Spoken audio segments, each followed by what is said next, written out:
Hi, I'm Delia. I am an art consultant with an unpretentious approach. Welcome back to my YouTube channel where I talk with you about exactly how to start an art collection and why you should. Today, I wanted to talk a little bit about slow living and how art can lead to a more intentional lifestyle. I've been noticing a lot of things recently on my social media feed about slow living, and I think that those are wonderful, and we should definitely be taking more moments to slow down and live intentionally. And I just wanted to draw out a little bit of how we can actually go about doing that and how art can serve as a resource in our lives and in our homes to help us live a little bit more slowly. So I think that the base of the slow living movement is really about aligning with your priorities, living intentionally, having a moment of awe and attentiveness, and bringing yourself into a mindful state and the present moment. I think that living with art that is inspiring to you, art that aligns with your values, art that helps point you towards your potential is a really wonderful way to slow down, realign, and just live a little bit more intentionally. You can certainly put art in your home that does not align with your priorities and deeper values. I see it all the time. This is just kind of decor for decor's sake. It's people who are filling their walls and their homes with kind of whatever they find, and having no real intentionality behind it. I often find that these are trend followers. In this moment, there are two particular pieces that are going around social media like crazy that I don't know who's buying these pieces or why they think they need to put them up, but it feels like a trend. So that certainly is happening. But if you choose to collect intentionally and collect with a mind towards how art can serve you in your daily life, how art can make your lifestyle more meaningful and fulfilling, you'll end up with a collection of pieces that speak to deeper aspects of who you are. And valuing slow living and choosing to build a collection around that and curate around that intention is lovely, and it's totally doable through art.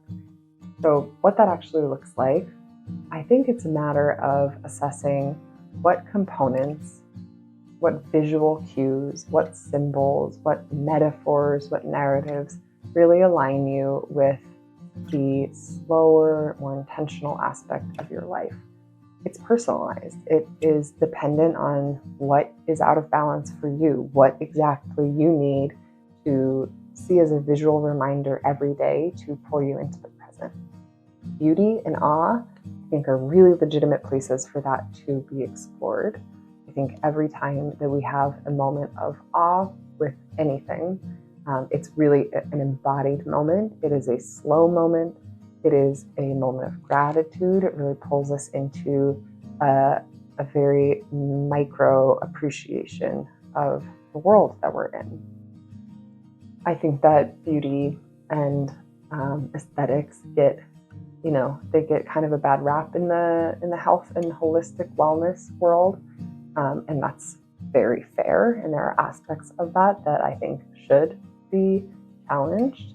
But in terms of art, I think that centering beauty and things that bring you into a state of wonder, that move you emotionally, it's totally legitimate and it's so wonderful. I don't find that is a vapid way to go about building an art collection. I think that it is an opportunity to bring us into a deeper state of gratitude and presence with what is truly lighting us up and truly beautiful to us.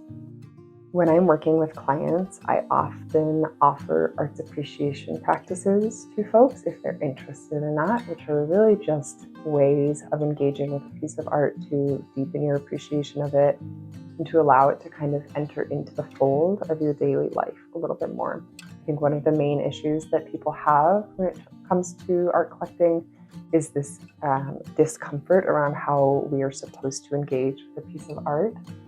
And creating an appreciation practice allows you to actually build a personalized connection to it.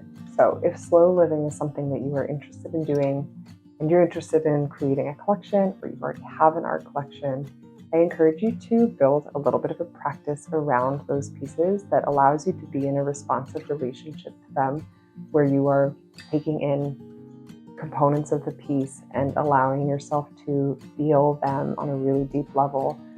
Even just like the very simplest aspect of describing a piece in great detail, I think can really slow us down. It can heighten our awareness, just kind of expanding our field of what we are aware of, what we are mindful of, what we are allowing in. It's a super simple practice, but I think it can create some pretty deep connections to the piece of art that you have. That's all I really wanted to talk about today. I think this is one of many, many reasons to collect art, and many ways of thinking about your art collection and how to intentionally select pieces. Actually, just on that note, I'll just throw one more thing in. If you're beginning an art collection, I always recommend creating a personal strategy for collecting, and we will talk about this at a future point. But this is one of those strategy points. If slow living is a value that you are seeking in your lifestyle, that can be a component of what you look for in a piece of art if it brings you into a stilled place. Thanks for watching this. Be sure to subscribe if you would like to see more videos on art collecting and other people's home art collections. And you can always head over to my website if you are interested in a free consultation with me or just want to chat.